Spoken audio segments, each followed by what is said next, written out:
The War of the Worlds. Chapter 7. How I Reached Home.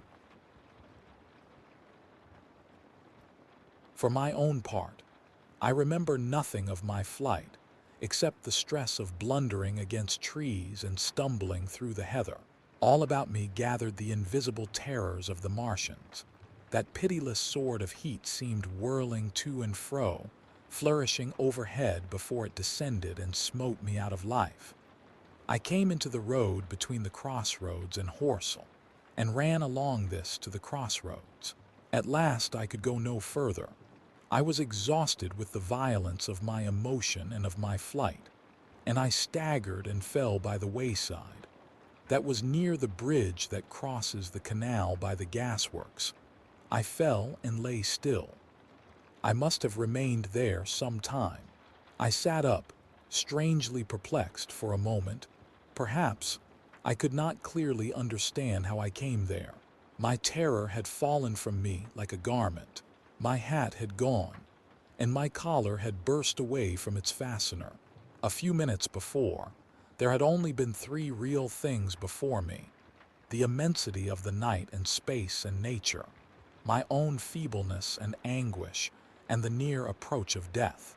Now it was as if something turned over, and the point of view altered abruptly. There was no sensible transition from one state of mind to the other. I was immediately the self of every day again, a decent, ordinary citizen. The silent common, the impulse of my flight, the starting flames, were as if they had been in a dream. I asked myself, had these latter things indeed happened? I could not credit it. I rose and walked unsteadily up the steep incline of the bridge. My mind was blank wonder. My muscles and nerves seemed drained of their strength. I dare say I staggered drunkenly. A head rose over the arch, and the figure of a workman carrying a basket appeared. Beside him ran a little boy. He passed me, wishing me good night. I was minded to speak to him, but did not.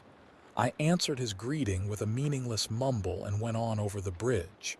Over the Mayberry arch a train, a billowing tumult of white, firelit smoke, and a long caterpillar of lighted windows went flying south, clatter, clatter, clap, rap, and it had gone. A dim group of people talked in the gate of one of the houses in the pretty little row of gables that was called Oriental Terrace. It was all so real and so familiar, and that behind me. It was frantic, fantastic. Such things, I told myself, could not be. Perhaps I am a man of exceptional moods. I do not know how far my experience is common. At times I suffer from the strangest sense of detachment from myself and the world about me. I seem to watch it all from the outside, from somewhere inconceivably remote, out of time, out of space, out of the stress and tragedy of it all.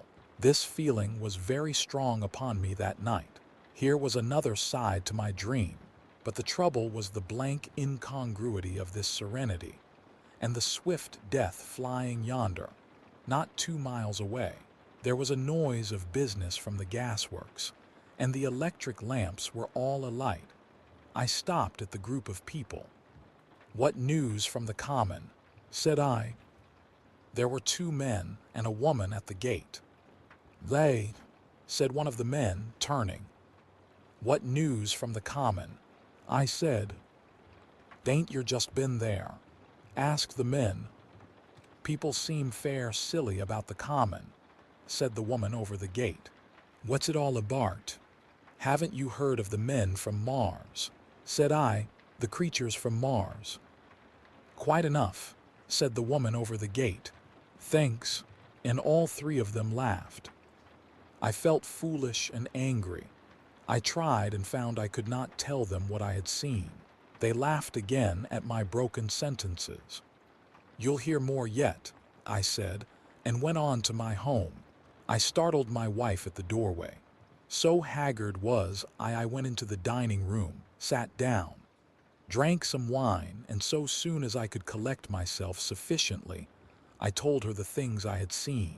The dinner, which was a cold one, had already been served and remained neglected on the table while I told my story. There is one thing, I said, to allay the fears I had aroused. They are the most sluggish things I ever saw crawl. They may keep the pit and kill people who come near them, but they cannot get out of it. But the horror of them, don't, dear, said my wife, knitting her brows and putting her hand on mine. Poor Ogilvy, I said, to think he may be lying dead there. My wife at least did not find my experience incredible. When I saw how deadly white her face was, I ceased abruptly. They may come here, she said again and again.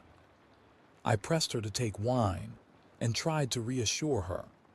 They can scarcely move, I said. I began to comfort her and myself by repeating all that Ogilvy had told me of the impossibility of the Martians establishing themselves on the Earth. In particular, I laid stress on the gravitational difficulty. On the surface of the Earth, the force of gravity is 3 times what it is on the surface of Mars. A Martian, therefore, would weigh 3 times more than on Mars, albeit his muscular strength would be the same. His own body would be a cope of lead to him. Therefore, that indeed was the general opinion. Both the Times and the Daily Telegraph, for instance, insisted on it the next morning, and both overlooked, just as I did, 2 obvious modifying influences. The atmosphere of the Earth, we now know, contains far more oxygen or far less argon, whichever way one likes to put it, than does Mars. The invigorating influences of this excess of oxygen upon the Martians indisputably did much to counterbalance the increased weight of their bodies.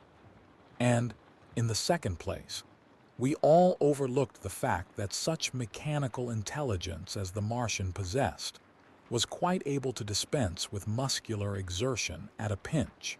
But I did not consider these points at the time, and so my reasoning was dead against the chances of the invaders. With wine and food, the confidence of my own table, and the necessity of reassuring my wife, I grew by insensible degrees courageous and secure. They have done a foolish thing, said I, fingering my wineglass.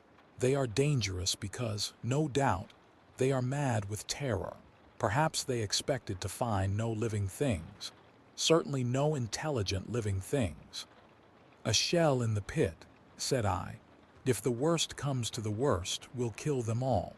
The intense excitement of the events had no doubt left my perceptive powers in a state of erethism.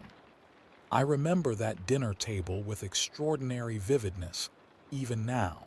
My dear wife's sweet, anxious face peering at me from under the pink lamp shade, the white cloth with its silver and glass table furniture. For in those days even philosophical writers had many little luxuries. The crimson-purple wine in my glass are photographically distinct.